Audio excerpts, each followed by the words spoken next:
இந்த வீடியோ உங்களுக்கு பிடிச்சிருந்ததுன்னா லைக் பண்ணுங்கள். இது வரைக்கும் அன்னை சமையல் சேனலை சப்ஸ்கிரைப் பண்ணலன்னா ரெட் கலர் சப்ஸ்கிரைப் பட்டனை கிளிக் பண்ணுங்கள். தேங்க்யூ. அன்பு நண்பர்களே, அனைவருக்கும் அன்னை சமையலின் அன்பான வணக்கங்கள்.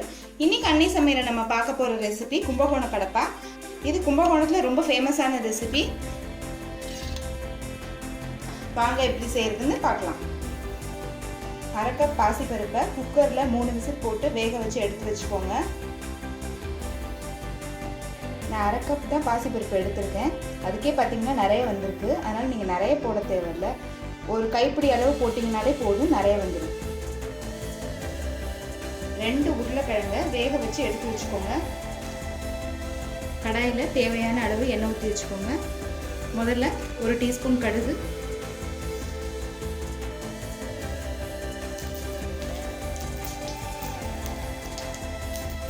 அடுத்து ஒரு பட்டை, ஒரு பிரியாணி இலை,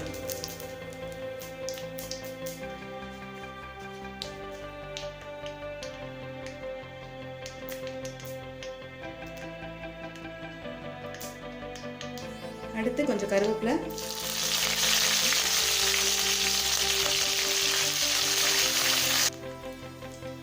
ஒரு பெரிய வெங்காயம். கும்பகோணத்தில் ரொம்ப ஃபேமஸான ரெசிபி இந்த கடப்பா. ஒரு தடவை செஞ்சு பாருங்கள், கண்டிப்பாக உங்களுக்கே பிடிக்கும்.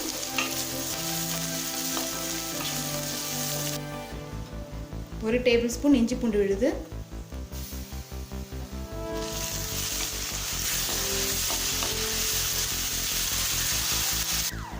அடுத்தது ஒரு தக்காளி,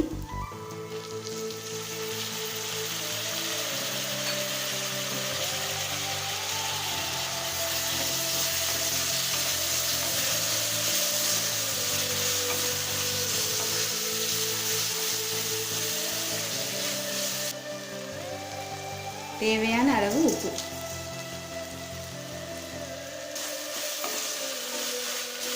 இப்போ தக்காளி நல்லா வதங்கிடுச்சு. அடுத்தது வேக வச்ச பாசிப்பருப்பு சேர்த்துக்கலாம்.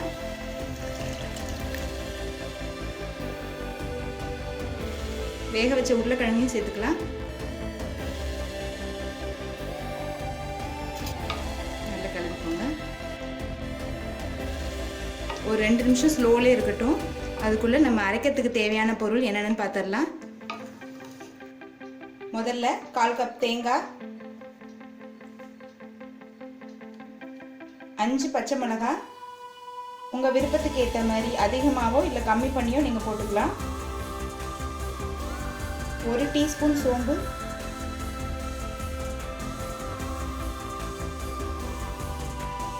1 டீஸ்பூன் கசகசா. இப்போ இது எல்லாத்தையும் மிக்சியில் தேவையான அளவு தண்ணி சேர்த்து நைஸாக அரைச்சிக்கலாம். இப்போ 2 நிமிஷம் ஆயிடுச்சு. நம்ம அரைச்ச விழுதை இதில் சேர்த்துக்கலாம்.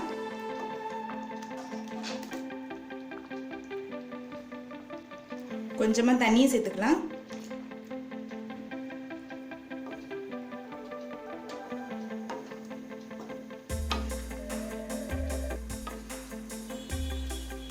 கடப்பா இன்னும் திக்காக தான் இருக்குது. இன்னும் போக போக பார்த்தீங்கன்னா இன்னும் ரொம்ப திக்காயிடும். அதனால் நான் 1 கப் அளவுக்கு தண்ணி சேர்த்துக்கிறேன்.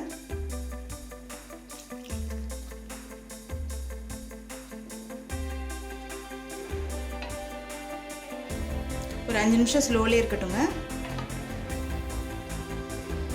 இப்போ 5 நிமிஷம் ஆயிடுச்சுங்க. பாருங்கள், திக்காகவும் இல்லாமல் தண்ணியாகவும் இல்லாமல் இருக்கணும்.